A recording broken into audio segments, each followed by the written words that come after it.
López Díez, que no necesita presentación porque es de casa, investigador portugalujo, especializado en historia local, es miembro activo de Oroitus, por eso decía, y diplomado en relaciones laborales. Nos viene a presentar este libro que resume una actividad investigadora llevada a cabo a lo largo de 3 años. El título: Portugalete y las víctimas del fascismo, presos y otros muertos, 1936-1945. Con esta obra cierra el círculo que inició con su anterior trabajo, Portugalete y los muertos de la Guerra Civil, Milicianos y Gudaris, 1936-1937. En su currículum cabe destacar el premiado Diccionario Histórico de las Calles de Portugalete, que sigue siendo una obra de referencia. Subrayamos también su colaboración con el Mareómetro, con el Instituto Vasco de la Memoria Gogora y al lado de Tasio en sus libros sobre guerra, posguerra y dictadura en Portugalete, y que con estos trabajos recientes y con el rigor que le caracteriza se verán corregidos y aumentados.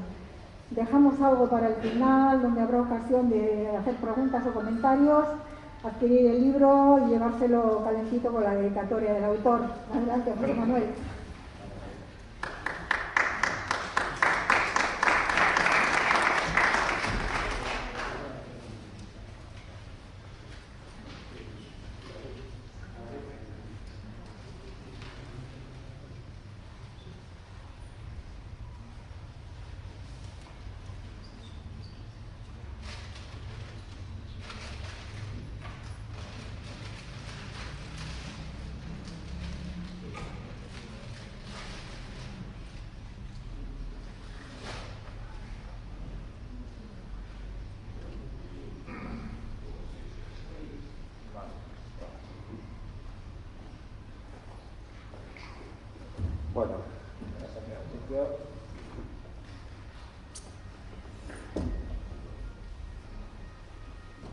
Bueno, lo que voy a decir no va a guardar relación directa con el PowerPoint, menos cuando diga algo a propósito, o sea que bueno, si no os interesa mucho lo que estoy diciendo, pues podéis entretener viendo los santos. Vale. Intentaré ser breve también, teniendo en cuenta que las restricciones no llegan al oreamiento aquí de los locales y esto.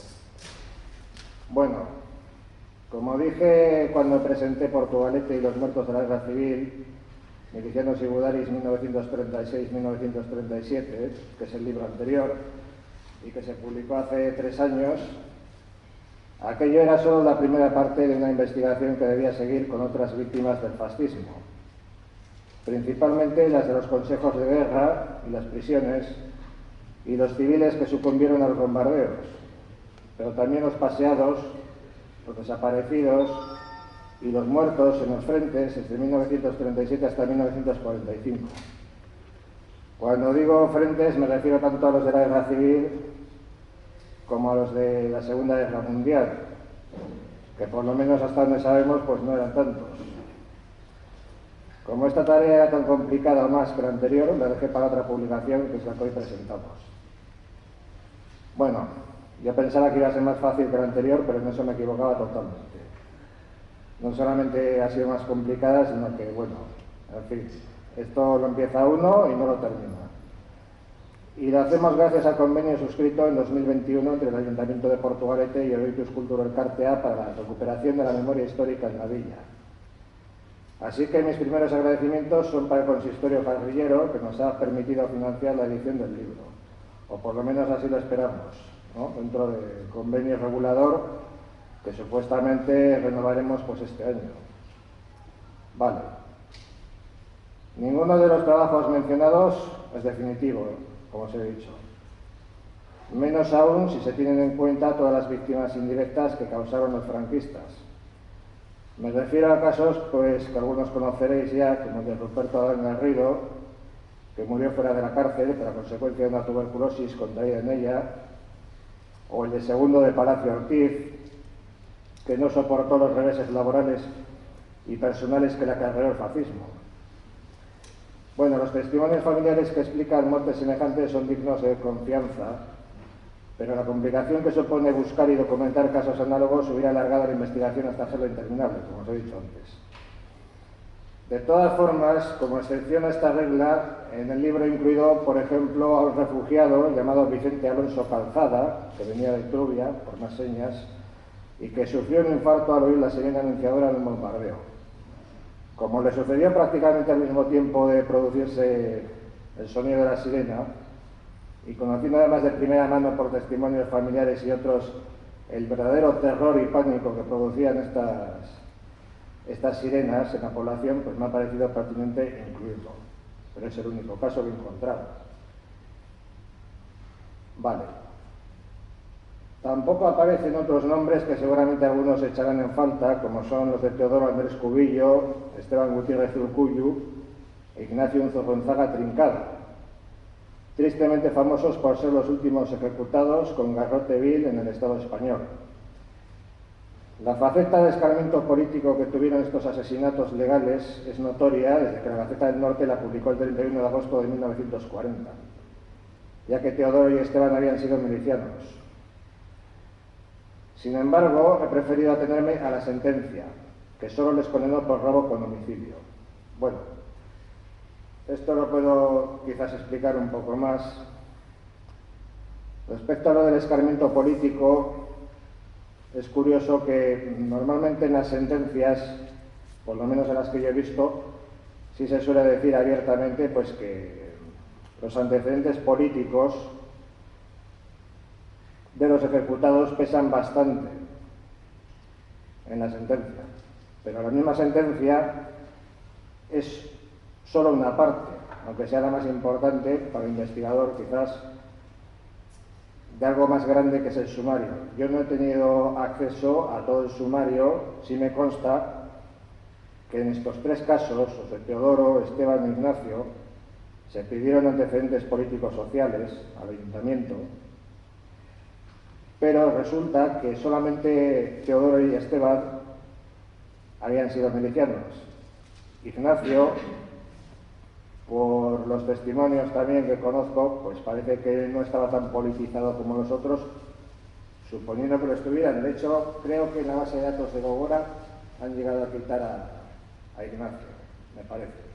Entonces, me dicen por aquí que sí. Entonces, esta es una razón. Con esto quiero decir que no es que yo no les considere víctimas del franquismo, sino que no entraban en esta investigación por los motivos que he explicado antes. Son víctimas, pero de otro tipo. Y de todas formas, lo de la degeneración rojo separatista aparece en la Gaceta del Norte. O sea que se dice que, vamos, que estas personas han actuado como han actuado porque tenían esos antecedentes políticos. Pero en la sentencia, que es lo que a mí me interesaba y lo que es la base de la investigación, no se dice tan claramente, por lo menos. Está un poco velado, vamos a decir, con más retórica, y el hecho es que están condenados por un robo con homicidio, ¿no? Y aparte de todo esto, lo que os he dicho antes, o sea, la investigación llega un momento en que hay que meterle un corte porque si no es interminable. Lo cual no quita para que quizás más adelante se les pueda meter en otros colectivos, aunque ya en este libro de por sí a alguno puede parecerle que hay mucho revoltijo de causas y de supuestos. Vale, hechas estas aclaraciones y simplificando mucho, hoy puedo decir que el fascismo se llevó al menos la vida de 157 portugalujos, entendidos como vecinos estables de la villa durante la Guerra Civil y de 17 en la posguerra. Vale. Cuando digo portugalujos y especifico vecinos estables, lo digo porque en el libro he incluido tanto a gente que estuvo domiciliada en Portugalete cuando falleció, como a gente que había nacido en Portugalete pero vivía en otros municipios, y también a algunos refugiados que estaban de paso por aquí y habían tenido que huir de sus pueblos pues, por las circunstancias.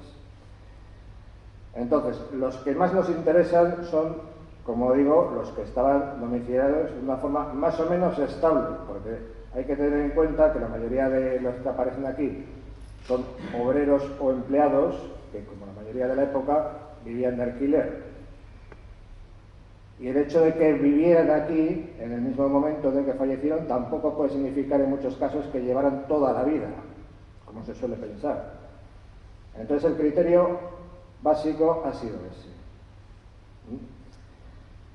También tengo que aclarar que, a ver, por guerra civil me refiero a 1936 y 1939, aunque el marco de los libros es distinto.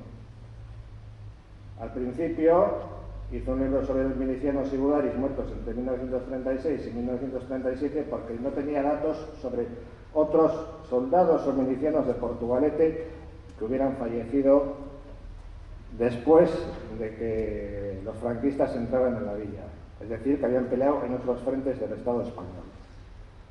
Como he encontrado algunos, los he incluido en la primera parte del libro. También he encontrado más milicianos y gudaris de 1936 y 1937 y los he incluido en la segunda parte. Bien, y en cuanto a la posguerra, pues empieza en 1939, que es cuando termina la guerra en el Estado español, y en 1937 empezaría aquí, porque es cuando entran los franquistas en Portugalete. Vale. De todas formas, para que se vea esto un poco más claro, espero, aquí el compañero Aitor Cabezas Pérez, en el PowerPoint, me ha hecho dos gráficos con esto que estoy explicando, con sus colores y sus organizaciones políticas, para que se vea más o menos cómo está repartido esto de las víctimas entre las distintas formaciones políticas. También tengo que aclarar otra cosa.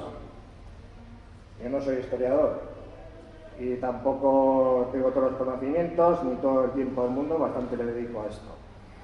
Lo que he hecho con los gráficos ha sido tener en cuenta solamente a las personas que me consta, o creo, que pertenecían a partidos políticos. No he incluido a los que estaban sindicados, porque en la Segunda República muchas veces era obligatorio estar sindicado para trabajar.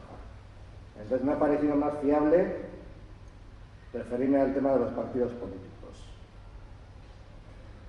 Y aún así, pues veréis que hay muchos que son dudosos o que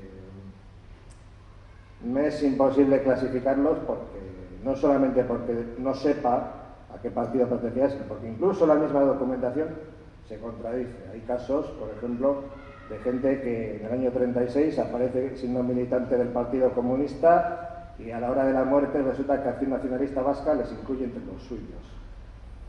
Entonces, esto es una cosa pues que es muy difícil dejarla cerrada del todo.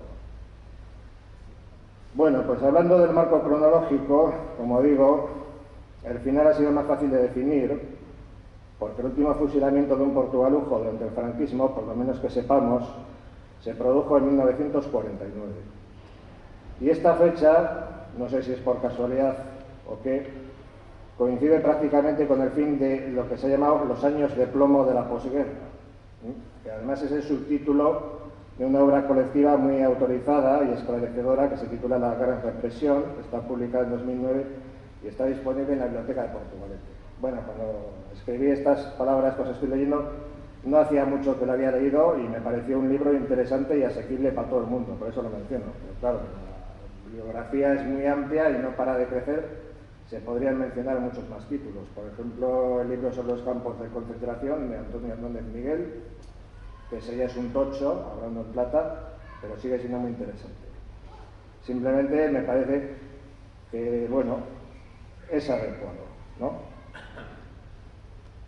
Vale.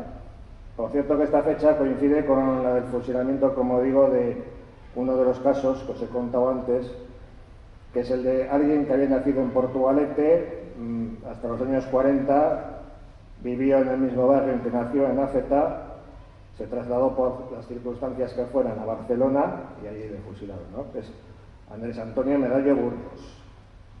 Andrés Antonio o Víctor, según los registros, miembro del PSUV, pero que bueno, que por sus actividades, que en este caso no era rebelión militar ni auxilio a la rebelión, sino lo que en aquella época las autoridades franquistas llamaban bandidaje, pues parece que está más cerca de las prácticas de la CNT que del PSUV, ¿no? Pero bueno, es mi opinión.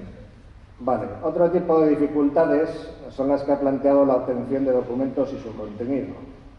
Sabemos, por ejemplo, que las actas de defunción, cuando existen, suelen ser parcas en datos porque la norma franquista era la ocultación.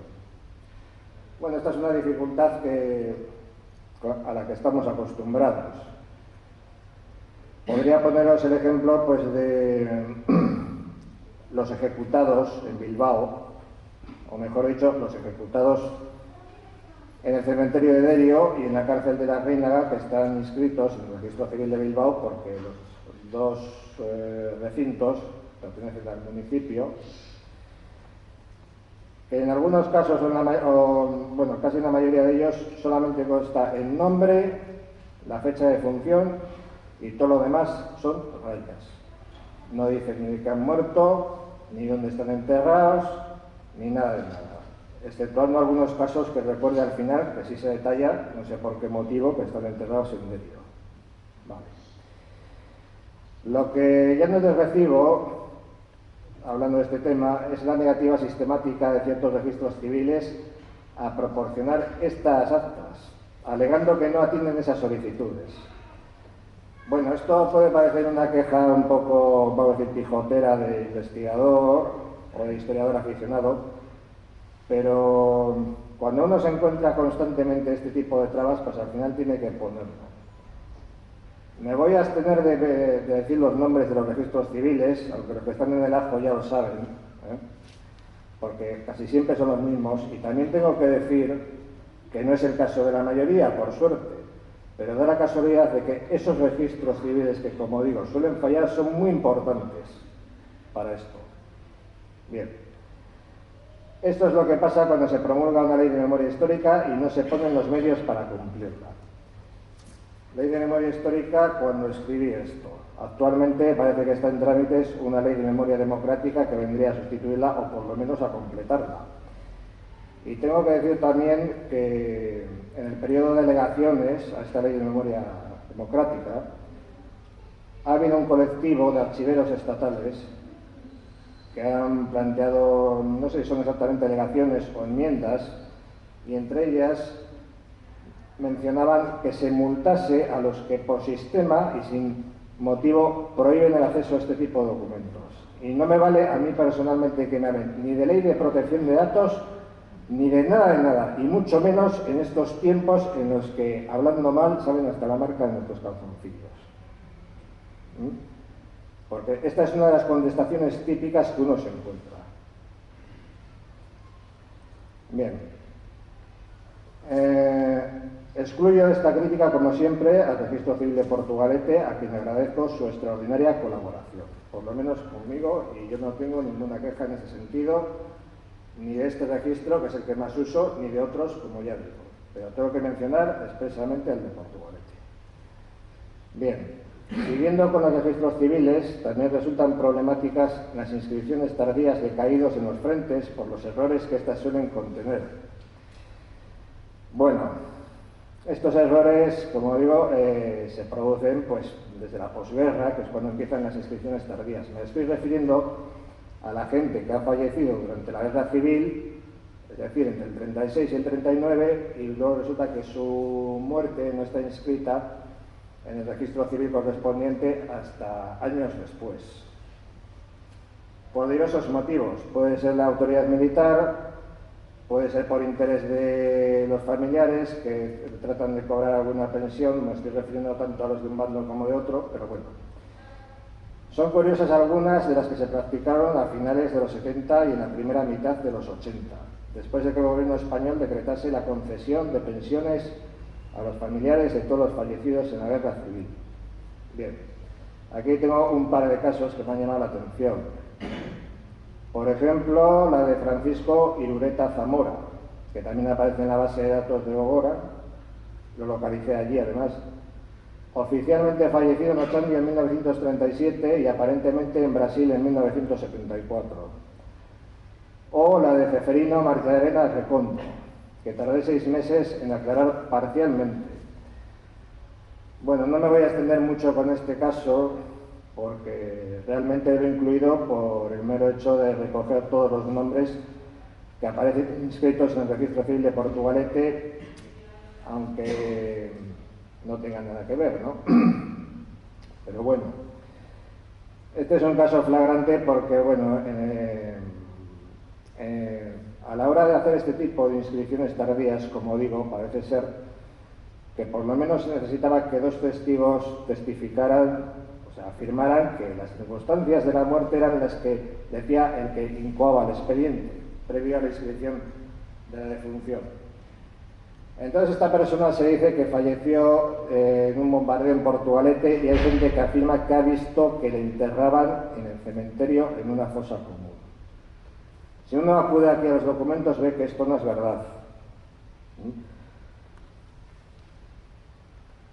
Bueno, había que hacer más averiguaciones y por eso digo lo de los 6 meses, porque tuve que recurrir a muchos sitios, incluyendo, pues eso, el Archivo Municipal de San Sebastián y, bueno, también el Centro Documental de la Memoria Histórica en Salamanca. Y parcialmente lo aclaré porque por lo menos la fecha que consta en el Registro Civil de Portugalete no es la de su muerte, aunque sea el año 1937 y desde luego aquí no falleció. Entonces, sin ánimo de generalizar ni banalizar, sospecho que la picaresca de solicitantes y la vista gorda de jueces también existieron, pero no sé en qué porcentajes. Digo picaresca entre comillas y digo vista gorda entre comillas. Y no estoy acusando a nadie de buscarse una pensión, haciendo trampas, no sé qué, sino que estoy diciendo que esto podía pasar y de hecho cuando estuve investigando este caso concreto me lo vinieron a reconocer en algún registro civil que podía darse el caso. Pero insisto, sin generalizar ni banalizar. Y os he comentado el caso de Martí Arena, que me ha venido a la cabeza porque fue concejal del Partido Socialista en el Ayuntamiento de San Sebastián. Vale. Bueno, otro pilar de la investigación son las sentencias que ya os he mencionado y la documentación penitenciaria que he obtenido en su mayoría por medio de la Sociedad Aranzadi y el Instituto Gogora, cosa que agradezco en lo mucho que vale. Debo recalcar, sin embargo, que no todas las autorías de los crímenes que se narran en las sentencias están probadas. Como ya han expuesto muchos historiadores solventes, primero se detenía y luego se buscaba el delito, muchas veces basándose en rumores y pintando a los republicanos pues poco menos que como sanguinarias aves de rapiña. Bueno, esto lo quiero subrayar y lo quiero recalcar, lo quiero dejar muy claro, lo he puesto en la introducción del libro, pero por si acaso lo digo todas las veces que haga falta. Las sentencias no están metidas ahí ni por motivos morbosos, ni por acusar a nadie de nada, ni dar la impresión de que todos hicieron barbaridades. No. Las sentencias están metidas para saber los motivos teóricos de que esa gente fuera ejecutada, o como queréis decir. Digo ejecutada porque es el término que en teoría legalmente le corresponde. Esa es la razón. Y lo mismo que he hablado antes de la Ley de Protección de Datos, no me vale que este tipo de documentos se oculte o se remolonee a la hora de mostrarlos, alegando que es que sale mucha gente en el mismo sumario, es que se dicen barbaridades, es que no sé qué. No me vale por una razón muy sencilla. Hace ya más de 10 años, cuando empecé a meterme un poco en estos temas, ya estaba disponible en Internet, en la página de Archivos Españoles, parte de la documentación del Centro Documental de la Memoria Histórica, que es el antiguo Archivo General Militar y General de la Guerra Civil, y ahí está la causa general famosa, que se habla mucho de ella y se consulta mucho, pero parece que no se repara tampoco bastante bien en su contenido. En la causa general hay cantidad de documentos, pueblo por pueblo, en los que se menciona a muchísima gente y los franquistas les acusan de crímenes que no están probados. Toda esa documentación, como digo, y que yo recuerde, por lo menos está disponible en Internet hace más de 10 años. Entonces, si se puede saber eso, también se puede saber esto otro que he puesto en el libro. Aparte de que las sentencias, algunas ya a estas alturas se pueden encontrar también en Internet, existe el precedente del libro de Iñaki Egaña, Los crímenes de Franco en Euskal Herria, donde no se recogían por completo, pero sí se resumían muchas sentencias. Por lo tanto, No hay ningún motivo para que este tipo de información se oculte. Siempre que se tenga en cuenta lo que acabo de decir, que no es porque lo diga yo, sino porque lo dice gente mucho más autorizada. Muchas de las cosas de las que se culpaba a los ejecutados no están probadas. Vale. Bueno, la sede de Gogora ha consultado asimismo su base de datos violaciones de derechos humanos en Euskadi 1936-1945, que ha sido de gran ayuda cualitativa, no tanto en lo cuantitativo. Gracias a ella descubrí 12 víctimas mortales del franquismo relacionadas con Portugalete, cuando el libro ya contenía 30 desconocidas por Gogora. Bueno, podéis pensar que me estoy poniendo una medalla, a lo mejor acertáis, pero esta es la verdad. A ver, la base de datos, no me refiero a la que ahora está disponible en Internet, que puede consultar cualquiera, sino la otra versión que había que ir allí en persona a la biblioteca del Instituto Gogora y consultarla. Sí me ha sido de gran ayuda porque he encontrado casos incluso flagrantes que yo desconocía, no sé por qué motivo. Yo he partido, como todo el mundo, de lo que ya está publicado, en el sentido de que está impreso, como son los libros de Tasio, y había algún fallo, pues que no sé por qué razón, pues se nos ha escapado, tanto a él en su día como a mí. También tengo que decir que encontré muchas pistas falsas que te obligan a dar muchas vueltas para nada, para luego tener que desechar. Pero esto es así. Hay otras víctimas que ellos no han recogido.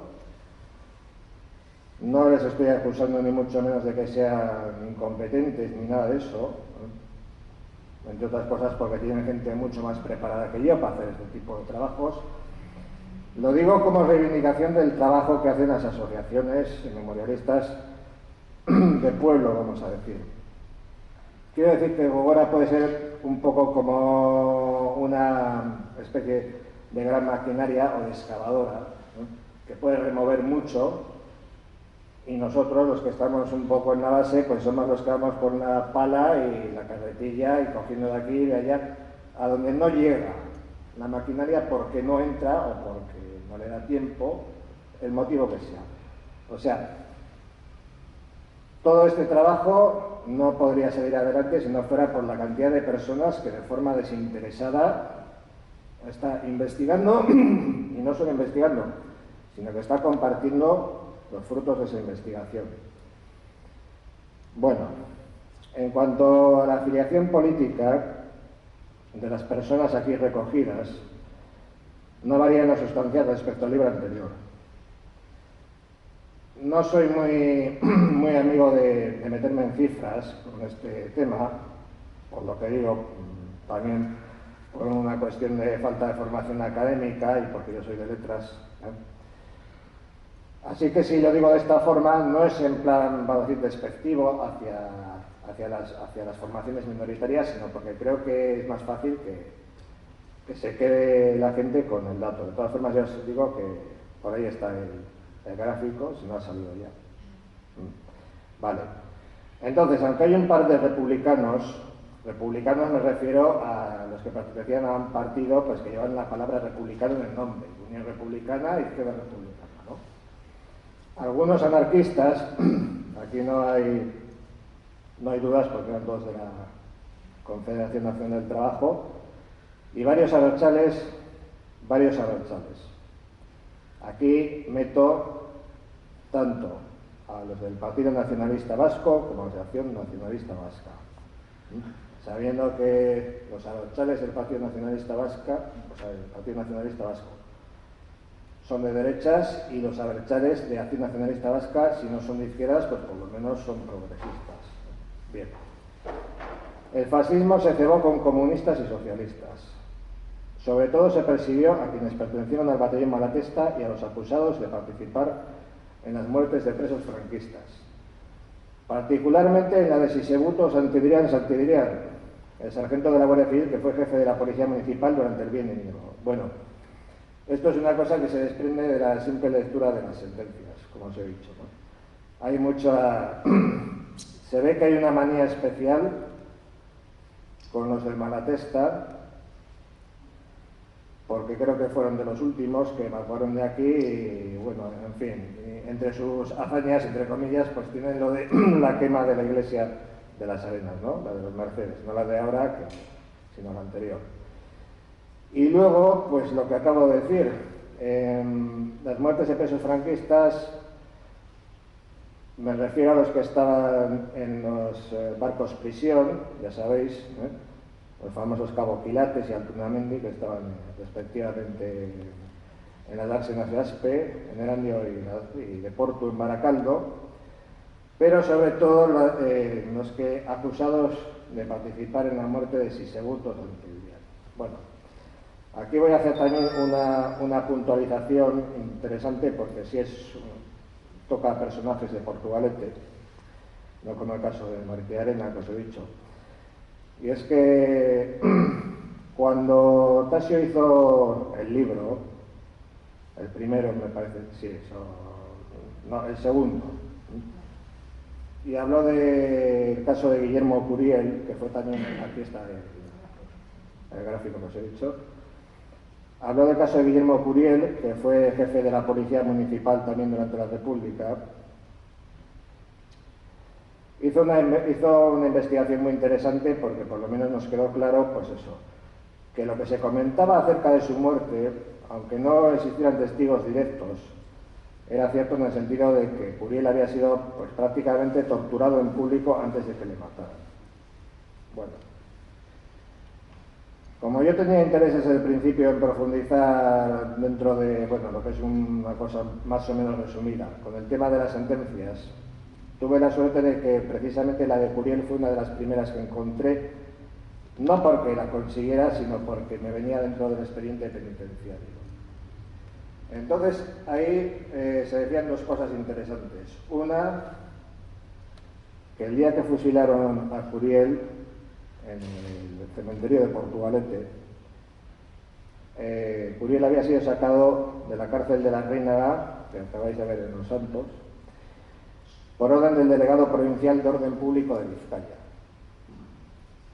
Creo que no viene el nombre, no sé si viene alguna firma, no me he molestado tampoco en buscar quién es, pero bueno, ese es uno de los verdugos de Curiel. Otra cosa interesante es que al acusarle a él de matar a Sisebuto Santillán, se le acusa al mismo tiempo de haberle paseado previamente por el pueblo para escarnio de Sisebuto. Entonces, todo esto me viene a decir que lo de Curiel fue una venganza. Lo que supuestamente él, o algunos como él, habían hecho con Sisebuto, se lo hicieron a él, pero multiplicado por 3, por decirlo de alguna forma, ¿no? Bueno, no sé qué más os iba a decir sobre este Sisebuto. Bueno, lo que os he dicho. Así. Volviendo al tema de antes respecto a lo de incluir las sentencias y algunas enormidades que vienen en ellas y publicarlas y demás. En la causa general se menciona el nombre de una persona como asesina directa de este Sisebuto, y en la sentencia se mencionan a otros distintos. Parece ser que incluso la familia cambió de opinión o de creencia respecto a quién había matado a este hombre. Entonces, lo digo para que quede claro que todo lo que viene en las sentencias no se puede tomar al pie de la letra.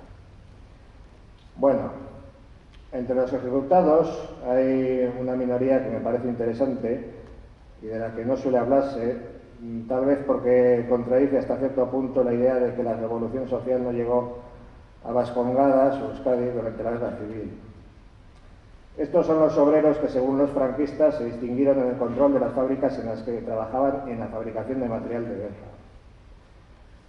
A la Sociedad Española de Construcción Naval pertenecían Eduardo Arnaiz Payueta y Jesús Basabe Sáez, y a la Sociedad Española de Construcciones Baco Wilcos, Navalco para los amigos, Nicasio Serrano Yarto.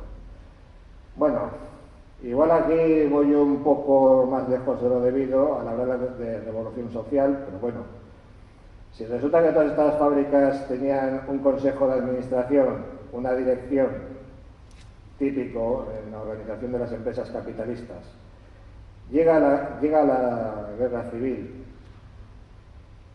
ese consejo de dirección es destituido, Y son los mismos obreros, por muy especializados que sean, los que toman el control de la producción. Entonces ahí algo ha pasado que creo que no está bien investigado. Entonces, estos son los casos que os he dicho. Precisamente el de Jesús Basabe Sáez es uno de los flagrantes que he comentado antes y que yo desconocía y me encontré gracias a Góngora. Los otros, bueno, son conocidos desde el principio. Bueno,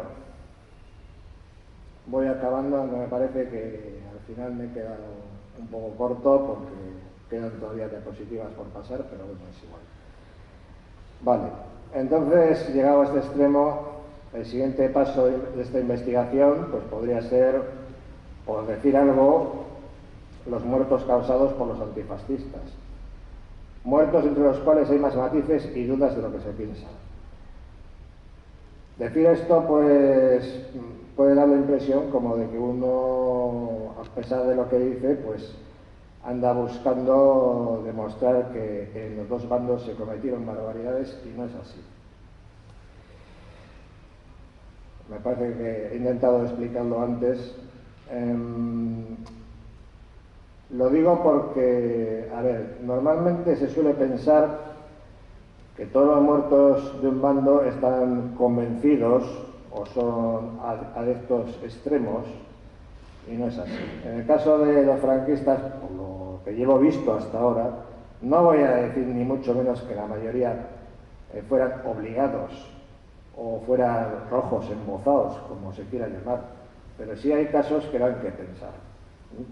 Y me estoy refiriendo pues a gente que está inscrita, sin ir más lejos, en la lápida del Panteón de los Caídos, ahí en el cementerio, que espero que algún día desaparezca del todo, no solamente quitando lápida y dejando la cruz.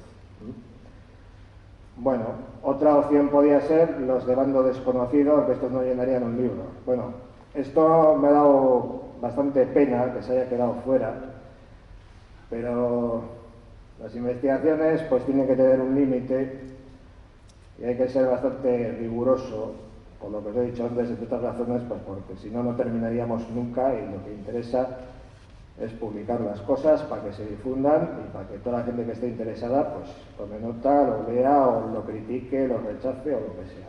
Pero la cuestión fundamental es que se publique. Y es que hay varios casos de gente que falleció durante la guerra civil, estoy hablando también de vecinos de Portugalete, en circunstancias desconocidas. Solamente sabemos que por la documentación que se puede consultar, quién sabe si habrá más que pueda aclarar algo, es posible. Como digo, desaparecieron durante la guerra civil, y a finales de los 70 y principios de los 80, que es cuando el gobierno español por primera vez pues permitió que cobraran pensiones los familiares de estos muertos y desaparecidos, te encuentras con que sus viudas, si es que vivían todavía, reclaman una pensión porque han muerto durante la guerra civil. Pero seguimos sin saber el motivo. La cosa se complica hasta el extremo de que hay gente pues que reclama una pensión y resulta que, alegando que, por ejemplo, que es viuda de una persona que ha fallecido a consecuencia de heridas recibidas en la guerra civil, pero 10 años después de que terminara la guerra. Entonces, claro, ¿cómo puede uno certificar eso? ¿O cómo puede documentar que eso es cierto? No se trata tampoco de ser muy, vamos a decir, pijotero o desconfiado. Es que honestamente es muy difícil decir eso. Entonces, todo ese tipo de casos podrían recogerse de alguna forma. Eso es lo que le estoy dando vueltas.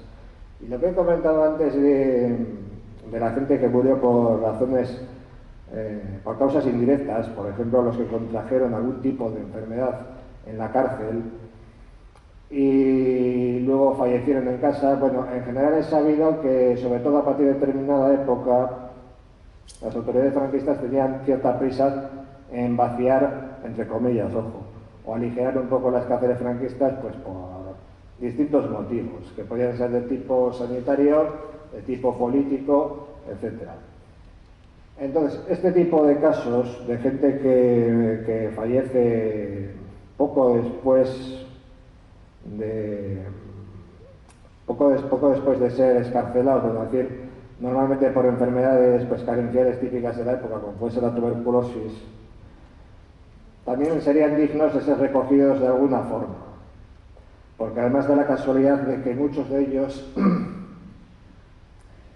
fallecen pues estando en su casa, como digo, pero en libertad condicional o libertad provisional, que al fin y al cabo es otra forma de estar preso, pero no entre rejas, ¿no? El problema es que, lo que he dicho al principio, que incluir todos esos casos convierte la investigación en interminable. Y yo creo que las cosas hay que hacerlas pues para sacarlas y para que se sepan. Bueno, de todas formas, si hiciera correcciones o adiciones, puede ser que los incorporara directamente en la susodicha base de datos de Gogora, que es pública. Me estoy refiriendo a la que se podía consultar al principio, bueno, supongo que todavía ahora, allí mismo del instituto, porque la actual, bueno, es una cosa que ellos han hecho para, entre comillas, para el gran público, que pueda verlo y pueda hacer sus aportaciones y sacar sus conclusiones, ¿no? Pues bueno, a ver, a mí se me ha acabado el rollo ya aquí.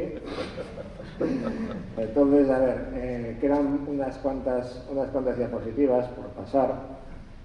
La mayoría, bueno, algunas fotos os sonarán de sobra porque están muy vistas, otras están en el libro y otras pues no las he incluido pues porque no procedía o no era capaz de reproducirlas de una forma muy... Esta que se está viendo ahora, por ejemplo, aunque no he subrayado nada porque soy un poco maniático con el tema ese, se refiere a un vecino de Portugalete que precisamente lo descubrí investigando pues estas personas pues, que habían solicitado pensión ya en el año 79, 80, y es Ángel Ibáñez Larrea, que era un vecino del Progreso, que falleció por un accidente de automóvil, bueno, de camioneta, estando preso pues, en un batallón de trabajadores, y está enterrado en el cementerio de Oviedo.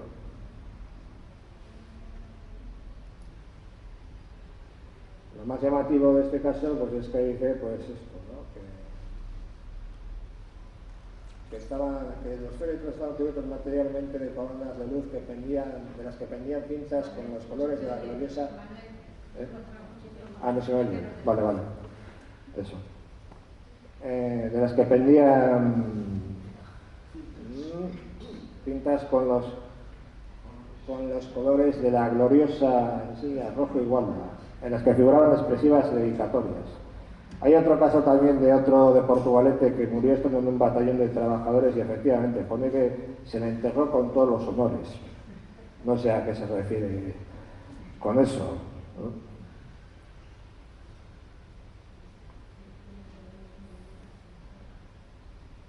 Si queréis preguntar algo podéis, ¿eh?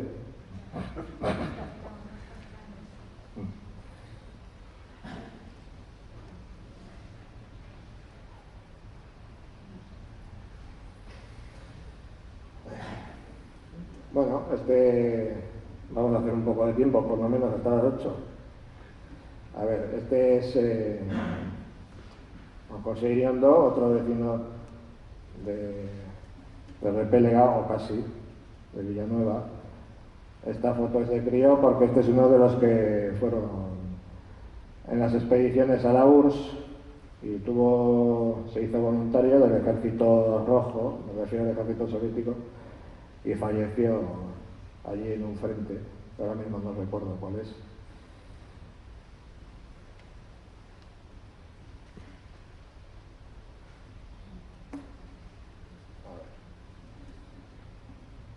Por cierto que allí en la Unión Soviética, bueno, en Rusia quiero decir ahora, se hace alguna especie de desfile anual o algo, como es, algo de los inmortales o no recuerdo bien, y se recuerda pues a todos estos jóvenes soldados que fallecieron defendiendo la Unión Soviética. Y en una de las últimas noticias que aparecían en internet, no sé por qué motivo, se mencionaba precisamente a otro de Portugalete que está en el libro, pero que bueno, no he metido la foto porque no conseguí reproducirla en condiciones, el José María Ortiz de Urbina Urrutia. No sé por qué motivo, se dice que si era un soldado especial, no lo sé. Bueno.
Estaba tratando de pasarlo a mano, pero... Bueno, vamos acabando. Sí. Manuel, Sí. dentro de todo lo que habéis hecho, ¿habéis intentado hacer algún rastreo de familiares o gente que nos podría aportar algo más directamente sobre ello? Bueno, a ver. Bueno, espérame.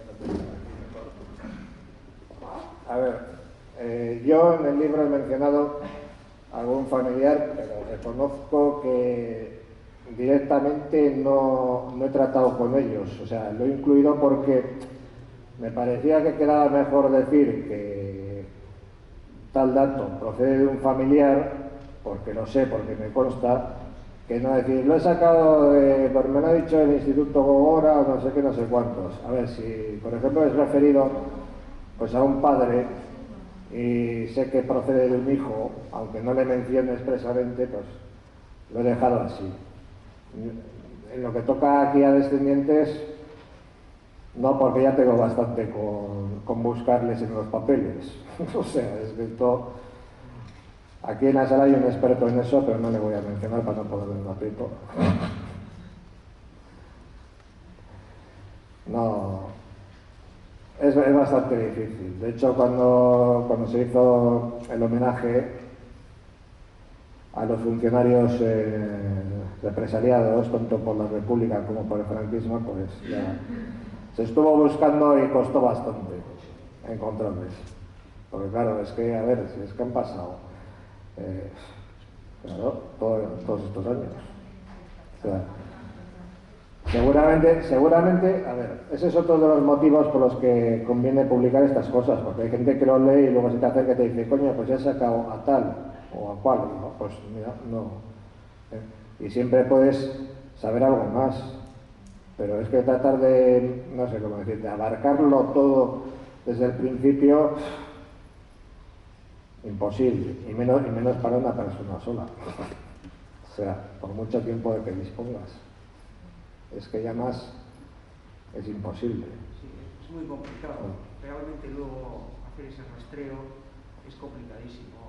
Y luego es eso, que hay mucha gente que se ha marchado de aquí, sabe Dios dónde estará radicada actualmente, gente que ha marchado al extranjero, evidentemente, a Argentina, Chile, etc.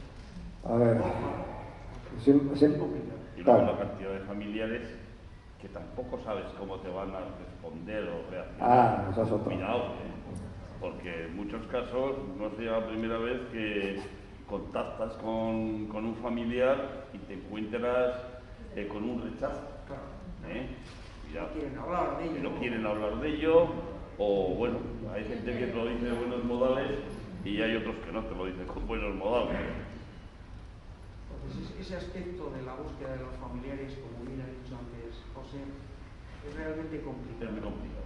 Luego además es muy largo es en el tiempo la investigación que él ha realizado, que ha descrito muy bien las secuencias temporales y el tiempo que le ha llevado a él realizar la investigación para culminar en esta obra, en este libro.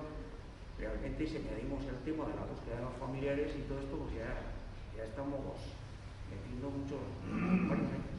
No, lo que pasa es que es positivo que se publique lo que está diciendo José Manuel, claro, y que los propios familiares lo vean, te vengan aquí. Ese es en ese momento cuando hay que aprovechar y hacer la entrevista. Esto queda publicitado, queda explicitado en el libro.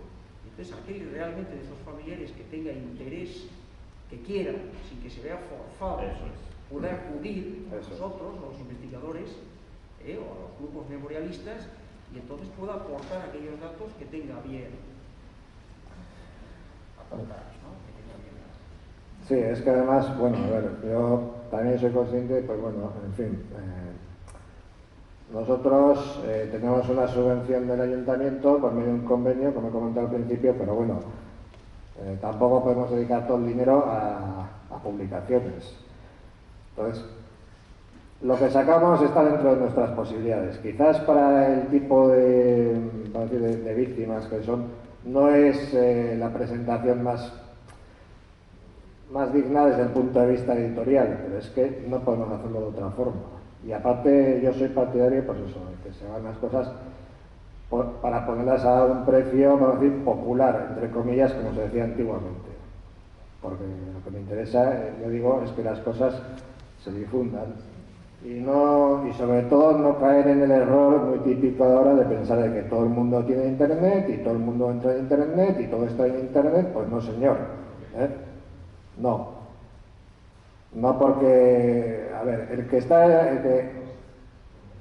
que realmente quiere que sus cosas queden o trasciendan de alguna forma, aunque internet está muy bien y si no fuera por ello no hubiéramos podido hacer esto, por eso es así de claro, se esfuerza o procura que este tipo de cosas y otras salgan en papel.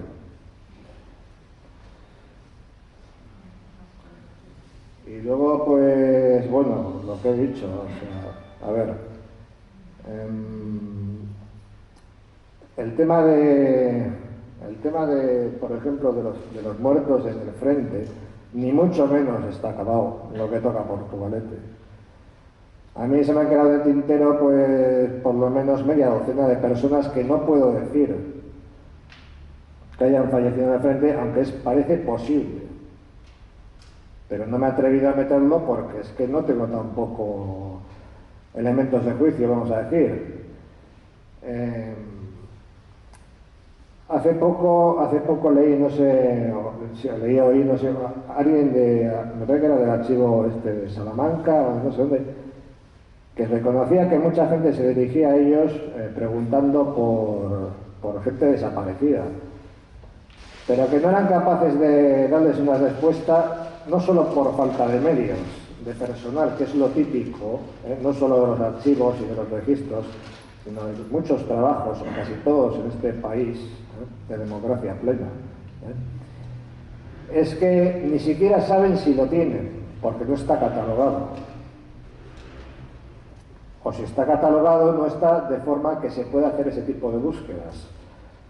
Y eso por no hablar de otro tipo de archivos, como pueden ser los de los gobiernos civiles o de la Guardia Civil, y gobiernos militares creo que también, incluso de la Guardia Civil, que no se puede acceder a ellos. Y son importantes sobre todo en los casos de paseados, que aquí que sepamos no parece que haya habido muchos, aparte de algún caso que recojo ahí, que era nacido aquí, pero no le mataron en La Rioja y tal. Entonces, a ver, muchas veces no es que se haya destruido las cosas, o que también puede pasar, es que no se puede acceder a ellas, o no se sabe que existen, o no se sabe dónde están. Claro, Y bueno, ¿cuántos más casos puede haber? A ver, ya voy a ir terminando, no os preocupéis, que falta mucho. Es curioso, sobre todo en las mujeres. Eso. En las mujeres que fallecen, es curioso que no se les registra. Ahí te encuentras bastantes mujeres que han fallecido y no han sido registradas. Así como hay muchos casos de desaparecidos que no están registrados, pero es muy curioso el caso de las mujeres, sobre todo mujeres que fallecen o fallecieron en bombardeos y mujeres que fallecieron en Cantabria, en la evacuación, y no están registradas en ningún registro. La familia no la registra. Pero no es curioso, es normal. Bueno, Es normal. es un dato... Es anómalo. Es anómalo. Es anómalo, pero eso, bueno, demuestra la sociedad, ¿no? La sociedad del momento. La sociedad del momento. O sea, la mujer... ¿Qué será la ¿Qué será Sí, sí. Ni las científicas, ni No, las no, no, artistas, ni no, las... no hay. En cuanto hay un vacío que yo creo que sería necesario trabajarlo, porque es bueno, y no solamente de mujeres, de niños. Hay casos de niños que fallecen, sobre todo en la evacuación, que fallecen por actos violentos o por enfermedad y no se les registra en ningún sitio. Y bueno, lo que pasa, yo creo que todos estos trabajos son un inicio para continuar. Claro. Sí, sí, o sea, no, es que si envías este tipo de trabajos pensando que has hecho ya la obra definitiva, te equivocas. No hay una investigación que sea definitiva en nada. No, únicamente puedes decir, bueno, pues he mejorado lo que hay dentro de mis posibilidades y ya está. Y respecto a lo que estáis hablando de mujeres y de niños, pues ya por poner un último ejemplo de otra cosa que he mencionado en el libro y que creo que conviene aclararlo, hubo un momento de la investigación en la que me costaba bastante conseguir la documentación que me interesaba y tuve la suerte pues, de que pude contactar con Enrique Menéndez Criado, que es un doctor en historia por la Universidad de Santander y que tiene una tesis hecha sobre todo este tema que estamos hablando de las víctimas de la guerra civil, ambos bandos y no sé qué. Entonces, bueno, yo le mandé una lista con una serie de nombres, él me contestó y, por ejemplo, no sé si me dijo que, no recuerdo el pueblo, no sé si era Ampuero o alguno de estos, que en un bombardeo habían muerto varias decenas de refugiados que estaban en una cueva y no se sabía quiénes eran todavía. Aparte de todo esto, que es una cosa que ya viene dado por la documentación y que es muy difícil de resolver, la tesis de este hombre se guarda en la biblioteca de la Universidad de Santander, pero no se puede consultar. A ver, no lo digo como acusándole de nada, porque las circunstancias pues, son las que son y yo lo entiendo. Pero quiero decir que incluso entre lo que ya está publicado y escrito, pues puede haber cosas que faltan por salir y por saberse. O sea, una tesis doctoral que habla sobre víctimas de la guerra civil en Cantabria, forzosamente pues tiene que incluir a los evacuados y demás, y es muy importante para saber el tema de las víctimas de Portugalete y de cualquier otro municipio del entorno, pero entonces es que estamos como estamos. Hay muchas tesis doctorales que se encuentran a día de hoy inéditas, no están publicadas, pero no solamente en este tema, en muchos temas. Entonces, claro, parece ser que no se dedica el dinero suficiente para publicar todos los trabajos. Daños colaterales que no se pueden confirmar. A ver, mismamente tenemos dificultades para saber incluso, esto es una cosa que de lo que me suelo quejar mucho, pero bueno, tengo que decir, porque creo que es interesante que se sepan las dificultades que hay. Tenemos dificultades para saber, por ejemplo, pues simplemente cuánta gente de Portugalete falleció entre 1937 y 1940, por poner una fecha, en el hospital de Basurto o está enterrada en Derio, aparte de estos casos que he recogido, porque otros los habían investigado antes y bueno, son más notorios, ¿no? Porque, por ejemplo, libro de registro, bueno, libro no, los registros de enterramientos de Derio, pues no te los dejan ver. ¿Y por qué no? Si son gente que ha muerto en el 37, hace 80 años, la ley de protección de datos o no sé qué, pero bueno, a mí ¿qué me están contando? A ver, si lo tengo que decir así de claro. Lo mismo que no me creo otras cosas, eso tampoco. Pues ahí. Luego también depende con quién te encuentres. Pero bueno, quiero decir que, a ver, simplemente para saber, parece una tontería, pero no lo es, porque es que, a ver, si una persona, el único hospital de beneficencia que había en toda Vizcaya entonces, bueno, el más importante era el de Basurto, al que iba a parar gente de toda Vizcaya, sobre todo de la margen izquierda, de la zona minera y demás. Si resulta que, como era el caso, mucha gente que moría ahí no se le hacía ni siquiera funeral. Entonces, el único sitio en el que constan son los entierros de Derio, y no te lo dejan ver, porque en un libro parroquial no te viene, a menos que se haya hecho funeral. Y hay cantidad de gente que era pobre, que era obrera, que era del montón, y no sabes qué ha sido de ellos. Aunque no hayan muerto en el frente, me da igual, pero los puedes ir descartando, y te quitas dudas encima. Claro. Entonces, pues bueno, eso. Sí, Javier, pues Manuel, Sí. al último que has dicho, fíjate, el día 29 de abril de 1937 los aliados bombardean Bilbao y la margen izquierda. De hecho, en Portugalete fallece una mujer a raíz del bombardeo y en Santurce fallecen 3 personas. Josefa Paolaza, que era sardinera, un joven que se llamaba Juan Hermoso, que tenía 14 años, y un trabajador de Mendigorría, Gregorio, no me acuerdo el apellido. Bueno, de las 3 personas, el único que aparece escrito en los registros eclesiásticos es este hombre 2 años después. Y encima le colocan la fecha del fallecimiento, el 12 de marzo, en lugar del tiempo correcto, que hubiera sido. En la prensa de la época, lo único que menciona son los bombardeos, pero para nada aparecen los nombres de las personas.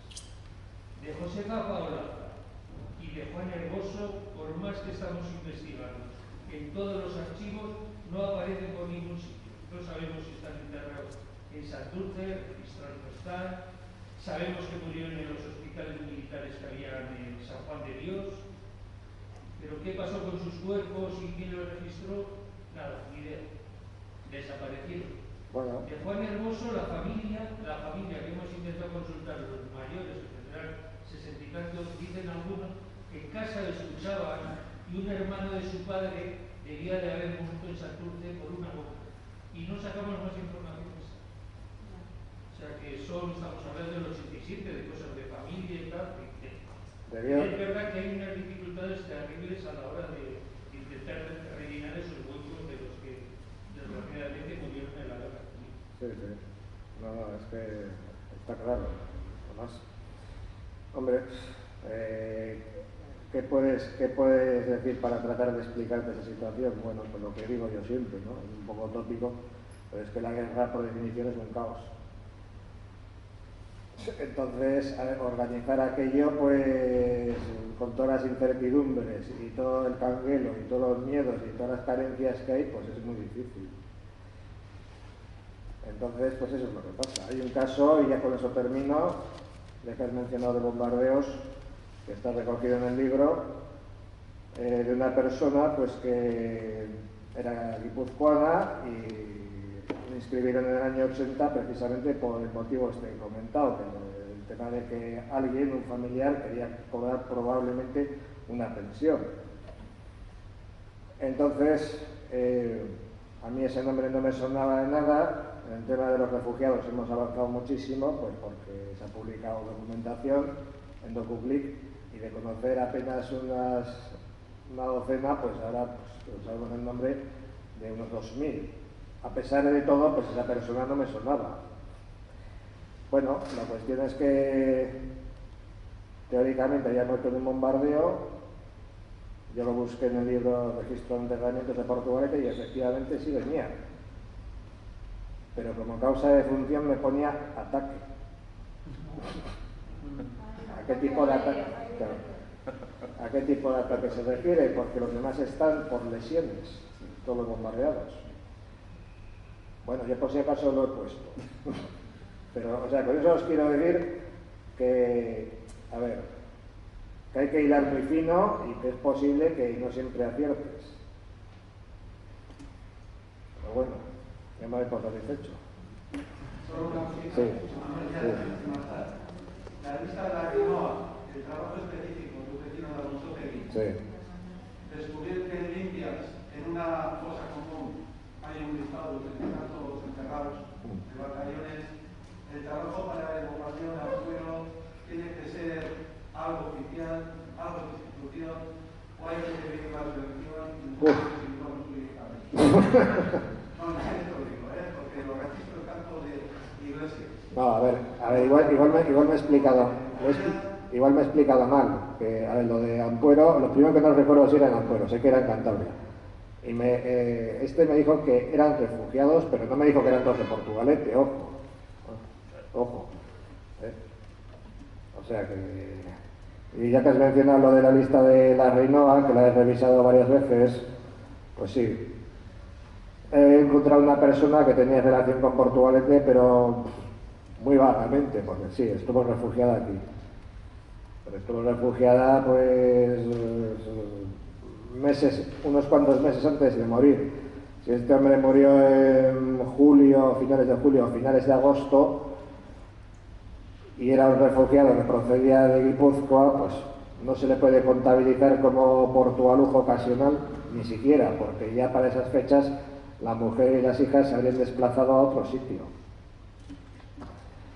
Entonces es así, o sea... Te digo porque el Valle de Asón me metí en el parador nacional que tienen allí en Villas, el Palacio Guillor, y resulta, vamos, que estuve abajo en el sótano donde estaban los quirófanos y todo lo demás. Y la verdad que es como para un trabajo de decir, oye, hay que meterse por aquí para...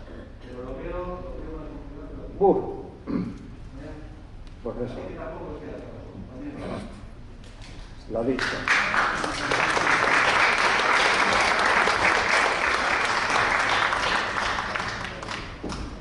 Bueno, Jose Manuel, eskerrik asko, zure inerra eta zure ikerketagaitik. Eskerrik asko todas las personas que habéis venido y recordaros que el 8 de mayo tenemos una visita a Verango para ver el cinturón de hierro. Vamos a hacer una visita guiada. Las personas que estéis interesadas, acercaros para darnos vuestro nombre y apellido, por lo menos para saber las personas que somos, porque tenemos que dividir los grupos por, ya sabéis, la situación que hay. En principio creo que estábamos apuntadas ya 14 personas, pero todos aquellos y todas que estéis interesadas, nos decís. Y el día 8 de mayo a las 9:30 de la mañana, si no hay cambio, quedaríamos en el puente colgante para ir desde las Arenas. En caso de que hubiera un día horrible, pues igual tenemos que quedar desde aquí en el metro de Portugalete, pero en principio en el puente colgante a las 9:30. Es importante que digáis, las personas que no estéis apuntadas, que vais a ir, porque lo que no podemos decir aquí que vamos 13 y luego allí 24, ¿vale? Hay que organizar la visita. Eskerrik asko danoi.